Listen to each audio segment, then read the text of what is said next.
the end of World War II, people tried to forget about it, dreaming about races. With no money, no resources, just military surplus and remainings from pre-war racers. There was, however, bravery and ingenuity in some resourceful artisans.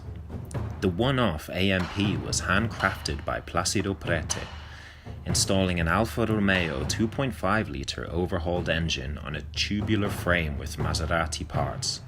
After 30 years in reenacting competitions and 20 in the same collection, the Alfa Romeo Maserati Prete is still ready to run, powerful, and thrilling to drive as ever.